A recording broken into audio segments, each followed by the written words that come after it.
Good morning विद्यार्थी मित्रों। આગળ આપણે પુનરાવર્તન 1 જોયું। હવે જોઈએ પાઠ 5 શરદીના પ્રતાપ। હવે આ એક શું છે? હાસ્ય વાર્તા છે।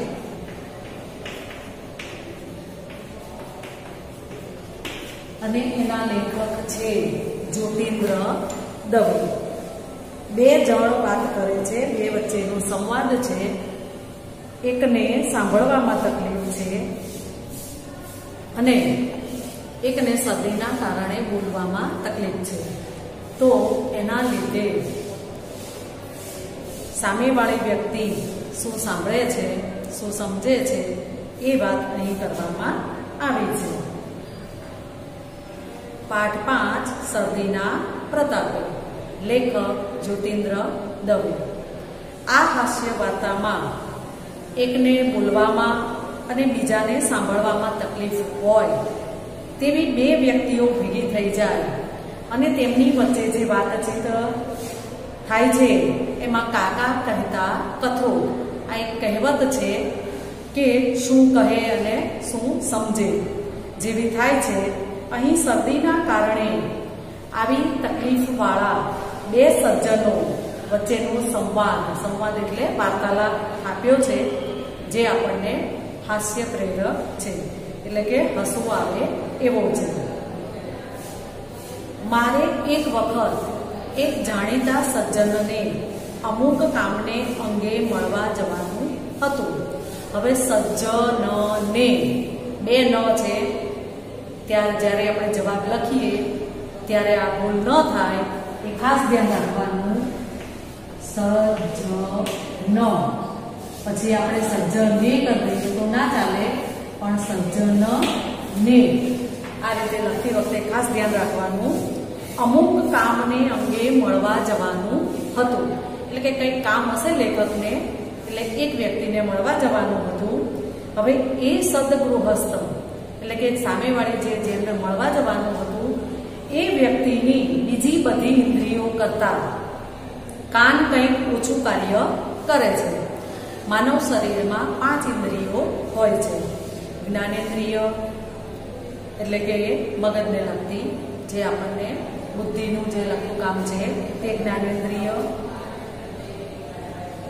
પછી ચામડી, એ પણ એક ઇન્દ્રિય છે જે આપણને સ્પર્શ કરતા એ ખબર પડે છે।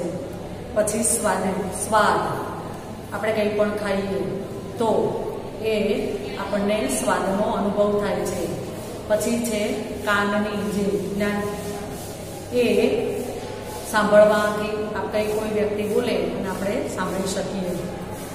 આમ 5 ઇન્દ્રિયો હોય છે, એટલે કે બધી ઇન્દ્રિયો કરતા કાન કંઈક ઓછું કાર્ય કરે છે એ વાતની મને ખબર નહોતી। એટલે કે લેખકને ખબર નહોતી કે સામેની વ્યક્તિ છે એની બધી ઇન્દ્રિયો કરતા કાનની જે ઇન્દ્રિય છે એ ઓછું કાર્ય કરતી હતી।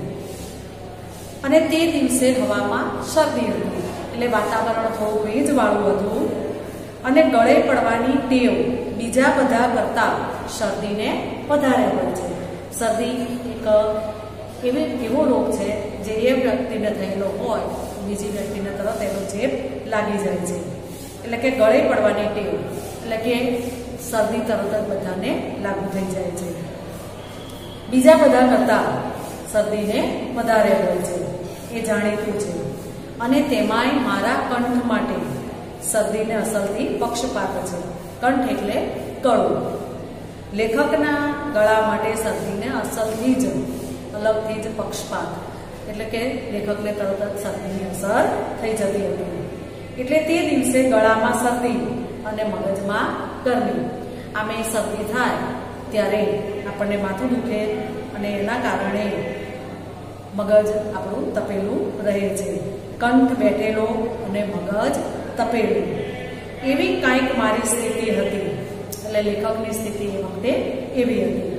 હું એ સદગૃહસ્થને મળ્યો ત્યારે મારો અવાજ ઠેક ઊંડે ઉતરી ગયેલો હતો, એટલે અવાજ બેસી ગયો હતો, બોલે એ બરાબર સંભળાય નહીં। અને શરદીને લીધે સામેના જે સદગૃહસ્થ હતા એના કાન વધારે અશક્ત બન્યા હતા, એટલે કે એમને આમે સાંભળવામાં તકલીફ હતી અને થોડી શરદીના કારણે વધારે તકલીફ થઈ ગઈ હતી, એટલે તેઓ ઓછું સાંભળતા હતા. અમારી વચ્ચે શો સંવાદ થયો એ પૂરેપૂરો યાદ નથી, એટલે કે શું વાર્તાલાપ થયો એ પૂરેપૂરો તો યાદ નથી, પણ કંઈક નીચે પ્રમાણે છે. એટલે શું વાર્તાલાપ થયો એ હવે અહીંયા નીચે ચાલુ થાય છે. મને આવકાર આપતા આપતા એ સદગૃહસ્થ બોલ્યા. એટલે આપણે કોઈના ઘરે જઈએ તો આપણને સામેની વ્યક્તિ જેના ઘરે જઈએ એ આવકાર આપે છે, આવો આવો એમ કહે. એ સદગૃહસ્થ બોલ્યા, ઓહો આજ કઈ આ તરફ, કેમ તબિયત તો સારી છે ને? હવે જુઓ અહીંયા વિરામ ચિહ્નો મૂકેલા છે. કયા કયા વિરામ ચિહ્નો મૂકેલા છે એ ધ્યાન દઈને જોજો. મને આવકાર આપતા આપતા એ સદગૃહસ્થ બોલ્યા, પછી અલ્પ વિરામ એટલે થોડું અટકવાનું, પછી ડબલનું અવતરણ ચિહ્ન. ઓહો, ઓહો એટલે આશ્ચર્ય થાય, ઉદ્ગાર ચિહ્ન છે. આજ કઈ આ તરફ, પ્રશ્નાર્થ ચિહ્ન, પ્રશ્ન પૂછ્યો છે કે આજે કઈ આ તરફ, કેમ તબિયત તો સારી છે ને? ફરી પ્રશ્નાર્થ ચિહ્ન અને ડબલનું અવતરણ ચિહ્ન પૂરું. આ વાક્યમાં 2 વાર પ્રશ્ન પૂછ્યા છે કે આજ કઈ આ તરફ અને તબિયત, તમારી તબિયત તો સારી છે ને? ફરી ડબલનું અવતરણ ચિહ્ન છે. આપનું જરા કામ હતું, તબિયત મજામાં છે, જરા શરદી થઈ છે, બાકી બીજી રીતે કુશળ છું. એટલે લેખક જવાબ આપે છે કે તમારું જરા કામ હતું મારે, તબિયત તો સારી છે, થોડી શરદી થઈ છે, બાકી બીજી રીતે હું કુશળ છું, સારું છે. ફરી પેલા સદગૃહસ્થ બોલે છે, મને શરદી થઈ છે એમ તમને કોણે કહ્યું? એટલે લેખક બોલે છે કઈ અને સદગૃહસ્થ સાંભળે છે કઈ. એ એવું સમજે છે કે એમને પોતાને શરદી થઈ છે, એટલે એ પૂછે છે મને શરદી થઈ છે એમ તમને કોણે કહ્યું? એ તો જરા નહીં જેવા સળેખમ અને ઉધરસ થયા છે, એટલે કે સાધારણ શરદી અને ઉધરસ થયા છે. મને જોવા આવવાની, એના માટે અહીં છેક સુધી ખબર કાઢવા માટે આવવાની, તસ્દી લેવાની જરૂર નહોતી. મને લાગ્યું કે એમને સમજવામાં કંઈક ભૂલ થઈ છે, પણ તે સુધારવાનો પ્રયત્ન લેખકે ન કર્યો અને કહ્યું કે હવે કેમ છો? એટલે લેખકે આગળ જે ભૂલ થઈ એ સુધારવાનો પ્રયત્ન ન કર્યો, પણ ફરી એમણે કહ્યું કે તમને શરદી અને સળેકમ થયા છે તો હવે કેમ છો? દવા બવા તો કરો છો ને? હા. ફરી પેલા સદગૃહસ્થ કંઈક અલગ જ સમજે છે કે હા અહીંની હવા જરા એવી છે, એટલે કે દવાને બદલે તેઓ શું સમજ્યા? હવા. પણ હવા ફેર કરવા માટે જવાનું હજુ નક્કી કર્યું નથી, એટલે એવું સમજે છે કે અહીંની હવા એવી છે ખરી, પણ એના માટે હવા ફેર કરવા માટે, એટલે કે વાતાવરણ એ જગ્યાએથી આપણે બીજી જગ્યાએ હવા ફેર કરવા માટે જઈએ એવું મેં હજી નક્કી કર્યું નથી. એ તો ઠીક છે, પણ ચાવા લેશું ને? એટલે લેખક કહે છે કે ચાની બનતા સુધી હું ના નથી કહેતો ને શરદીમાં તો તે બહુ ઠીક પડશે. શરદીમાં તમે આદુવાળી ચા પીવો તો શરદીમાં રાહત થાય. એટલે લેખક કહે છે કે ચાની તો હું બને ત્યાં સુધી ના નથી કહેતો અને શરદીમાં એ સારું રહેશે. બનતા સુધી તમે ચા નથી પીતા તે ઘણું સારું.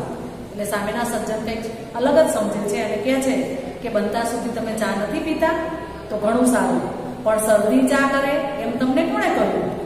વારું કોફી લેશો?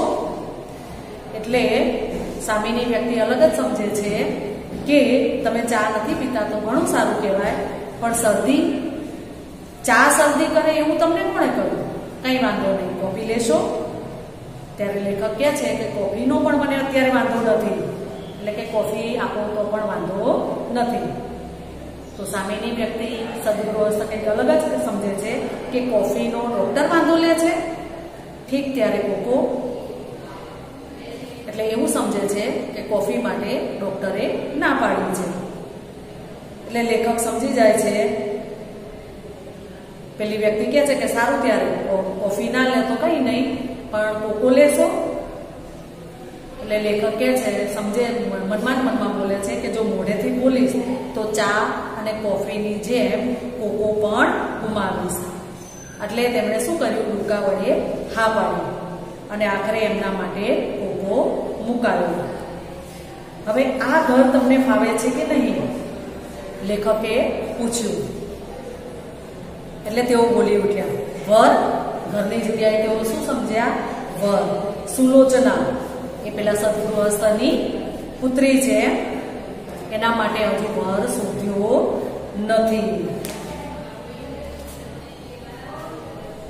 હજી નાની છે, શી ઉતાવળ છે?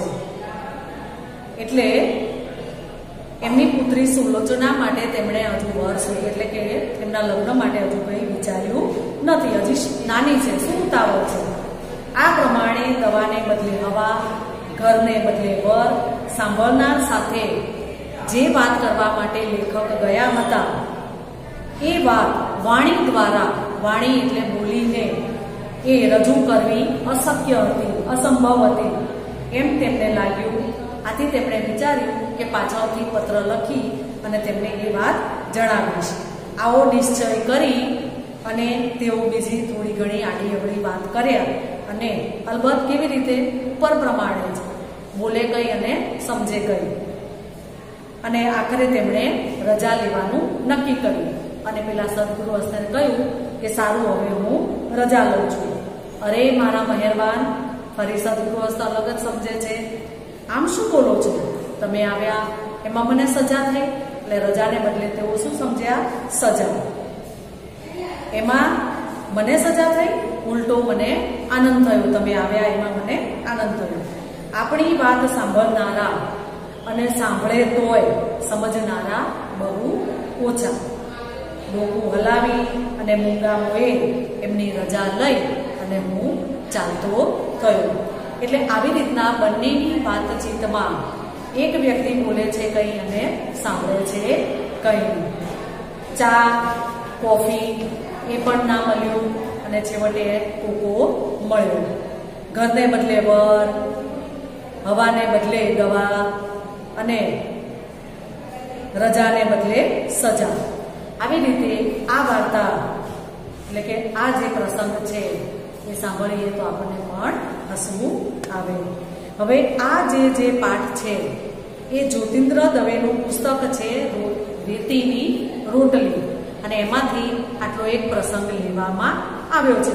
તમે બે મિત્રો પણ આવી રીતના વાર્તાલાપ કરી અને આ પ્રસંગ ભજવી શકો છો. તો અહીં શબ્દોના અર્થ જુઓ.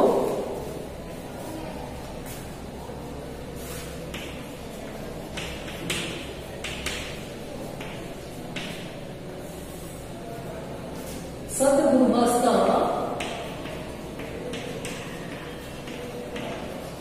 સજ્જન, પ્રતિષ્ઠિત માણસ.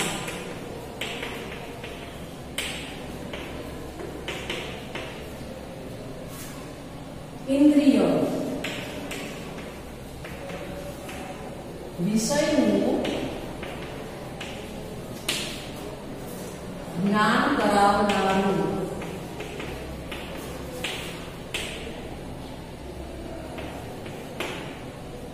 શરીરનું અંગ. આવી જ્ઞાનેન્દ્રિયો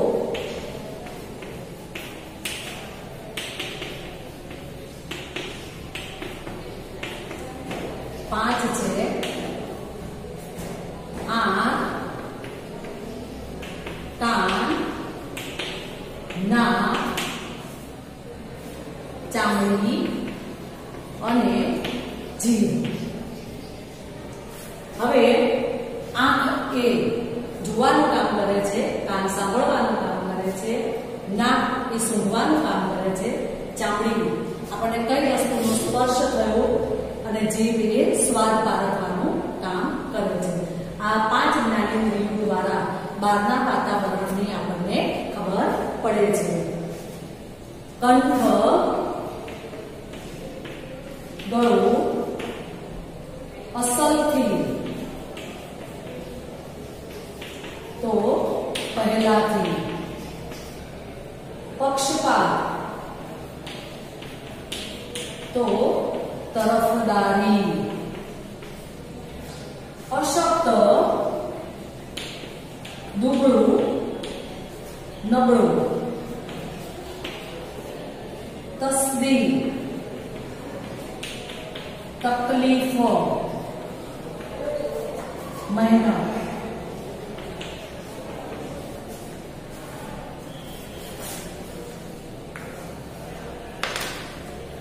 કોકો જે એક ઝાડના બીજમાંથી એનું પીણું બનાવાય છે.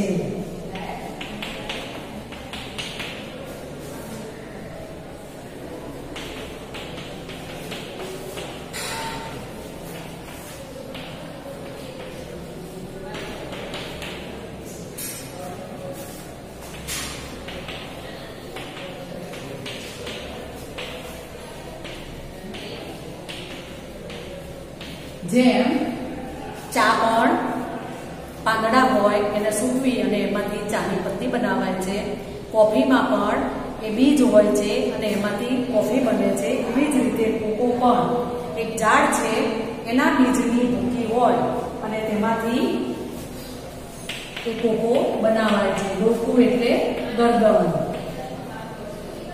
અલબત્ત, જોકે, મહેરબાન, કૃપાવંત, હિત અને ભલું ઈચ્છનાર.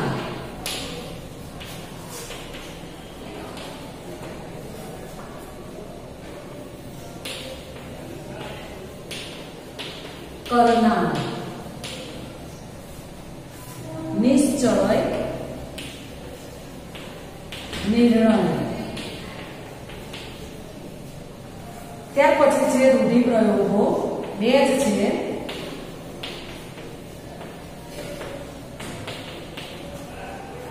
ગળે પડવું,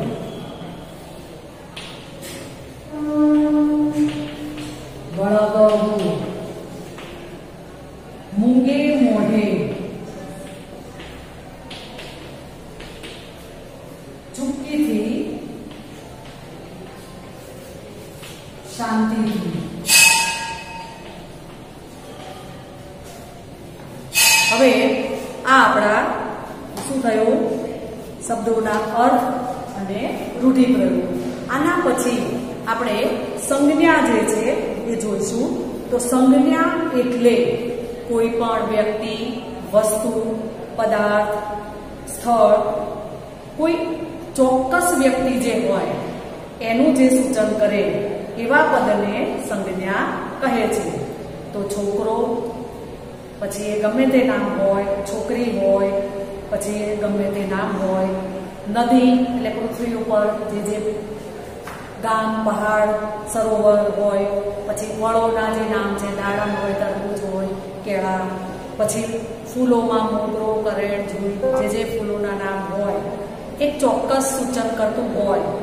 પછી પક્ષીઓમાં કાગડો, બુલબુલ, પશુઓમાં સિંહ, શિયાળ વગેરે, માનવમાં સ્ત્રી, પુરુષ, છોકરો, છોકરી, આ બધા જ પદને સૂચવતા જે હોય એને સૂચવતા પદને સંજ્ઞા કહે છે. દાખલા તરીકે એક વાક્ય લઈએ આપણે કે વાંદરો કેળું ખાય છે. વાંદરો કેળું ખાય છે. તો વાંદરો અને કેળું આ બંને સંજ્ઞા છે. હવે આપણે સર્વનામ પણ શીખી ગયા કે નામની જગ્યાએ જે પદ વપરાય એને સર્વનામ કહેવાય. અને સંજ્ઞા એટલે ચોક્કસ પદ, ચોક્કસ વ્યક્તિ હોય, પદાર્થ હોય એને સૂચવતા પદને શું કહેવાય? સંજ્ઞા કહેવાય. તો વાંદરો કેળું ખાય છે. તો વાંદરો અને કેળું એ બંને સંજ્ઞા છે. તો આવી રીતે આગળ આપણે આને જોઈશું. ખાસ ધ્યાન રાખવાનું, સર્વનામ અને સંજ્ઞા બંને અલગ છે. નામની જગ્યાએ જે પદ વપરાય એને સર્વનામ કહેવાય. દાખલા તરીકે સુધા ખાય છે.